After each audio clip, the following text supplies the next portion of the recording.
வணக்கம். இது உங்கள் சேனல். இந்த சேனலை பிடிச்சிருந்ததுன்னா லைக் பண்ணுங்கள், ஷேர் பண்ணுங்கள், கமெண்ட் பண்ணுங்கள், சப்ஸ்கிரைப் பண்ணுங்கள், பக்கத்தில் இருக்கிற பெல் ஐக்கானை கிளிக் பண்ணுங்கள். நன்றி. வணக்கம். பிப்ரவரி மாத ராசி பலன்களை பார்த்து வருகிறோம். இன்று நாம் பார்க்கவிருக்கின்ற ராசி மிதுன ராசி. உங்கள் ராசிநாதன் புதன் 8 சூரியனுடன் சேர்ந்து அமர்ந்திருக்கிறார். அவர் இந்த மாதத்தில் 9ஆம் இடத்திற்கு சூரியன் சனியுடன் சேர்ந்து அமரவிருக்கிறார். செவ்வாய் வக்கர நிலையில் உங்கள் ராசியிலேயே அமர்ந்திருக்கிறார். 4 கேதுவும் 10 உச்சம் பெற்ற சுக்கிரனுடன் சேர்ந்து அமர்ந்திருக்கிறார். விரயத்தில் குரு அமர்ந்திருக்கிறார். பொதுவாக இந்த மாதத்தில் உங்கள் ஜீவன தொழில்கள் லாபகரமாக நடைபெறும். காதல் செய்பவர்கள் அடுத்த நிலைக்கு முன்னேற்றம் பெறுவார்கள். வருவாய் சீரானதாக இருக்கும். ஆரோக்கியம் நன்றாகவே இருக்கும். உங்கள் வருவாய் நிதிநிலை நன்றாக இருக்கும். ஆனாலும் செலவுகள் இருக்கும். 11ஆம் இடத்தின் அதிபதி செவ்வாய் உங்கள் ராசியிலேயே வக்ரகதியாக அமர்ந்திருப்பதால் வருமானம் பெருகும். தைரியமாக செயல்பட்டு காரியங்களை சாதித்துக் கொள்வீர்கள். புதிய முயற்சிகளில் வெற்றி கிடைக்கும்.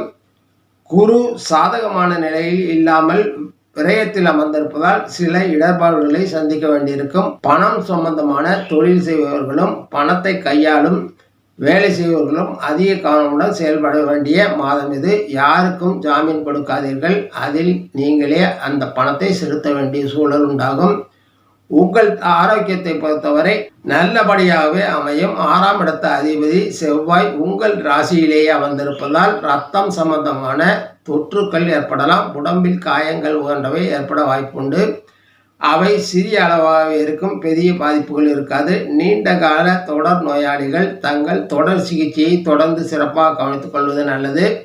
உங்கள் துணையுடனான உறவில் சங்கடங்களை சந்திக்க வேண்டியிருக்கும். 7ஆம் வீட்டின் அதிபதி குரு 12இல் அமர்ந்திருப்பதால் துணைக்கு நோய் நொடிகள் ஏற்பட வாய்ப்புள்ளது. காதல் துணையுடனான உறவு மிகச்சிறப்பானதாகவும் மகிழ்ச்சிகரமானதாகவும் அமையும். 5ஆம் வீட்டின் அதிபதி சுக்கிரன் 10ஆம் வீட்டில் உச்சம் பெற்று அமர்ந்திருப்பதால் உங்கள் காதல் வெற்றிகரமான திருமணத்தை நோக்கி நகர வாய்ப்பிருக்கிறது. பெற்றோர்களின் ஒத்துழைப்பை பெற்று திருமணத்திற்கு ஒப்புதலை பெற வாய்ப்பிருக்கிறது. சுக்கிரனும் புதனும் பரிவர்த்தனை பெற்று அமர்ந்திருப்பதால் உங்கள் தொழில் வியாபாரம் போன்றவை முன்னேற்றம் காணும். வருவாய் அதிகரிக்கும். உங்கள் போட்டியாளர்கள் விலகிச் செல்வார்கள். முதலீடுகள் அதிகரிக்கும். அரசின் மூலமாக கிடைக்க வேண்டிய சலுகைகளை பெறுவீர்கள்.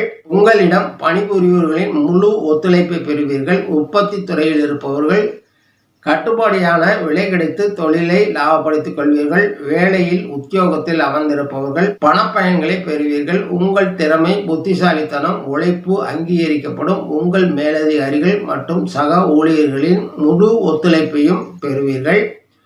வீடு வாகனங்களில் பராமரிப்பு செலவுகளை சந்திக்க வேண்டியிருக்கும். திருமணம் போன்ற சுப காரியங்கள் நடைபெற வாய்ப்புகள் உண்டாகும். 5ஆம் வீட்டின் அதிபதி சுக்கிரன் நல்ல நிலையில் அமர்ந்திருப்பதால் உங்கள் இளைய குழந்தைகள் உங்கள் கட்டுப்பாட்டுக்குள் இருப்பார்கள். கல்வி கேள்விகளில் சிறந்து விளங்கி உங்களுக்கு மகிழ்ச்சியை தருவார்கள். மூத்த குழந்தைகள் உங்களுக்கு பொருளாதார ரீதியான உதவிகள் மட்டுமல்லாது உங்கள் மேல் அதிக அக்கறையும் ஆர்வத்தையும் காட்டுவார்கள். புதிய வேலை தேடுபவர்கள் விரும்பிய வேலைகளை பெற ஒரு சில மாதங்கள் காத்திருக்க வேண்டியிருக்கும்.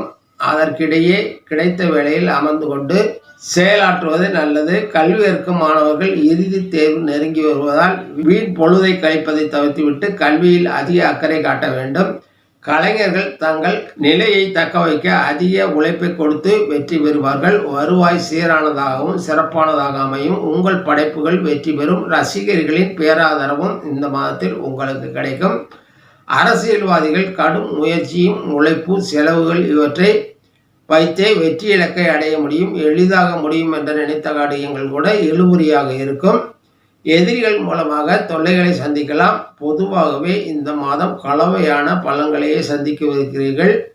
வரிசையாக கிரக பயிற்சிகள் நடைபெறவிருக்கிறது. அவை சாதகமாக இருக்கிறதோ இல்லையோ மாத கிரகங்கள் உங்களுக்கு பல வகையிலும் நன்மைகளையே கொண்டு வந்து சேர்க்கவிருக்கிறார்கள். இந்த மாதம் நவக்கிரகம் அமைந்திருக்கும் கோவிலுக்கு சென்று வணங்கி வாருங்கள். மேலும் சிவபெருமானை வில்வம் கொடுத்து வணங்கி வாருங்கள். அவர் அருளாசியை பெற்று நற்பலன்களை மேலோக்கி கொள்ளுங்கள். நன்றி, வணக்கம். மீண்டும் சந்திப்போம்.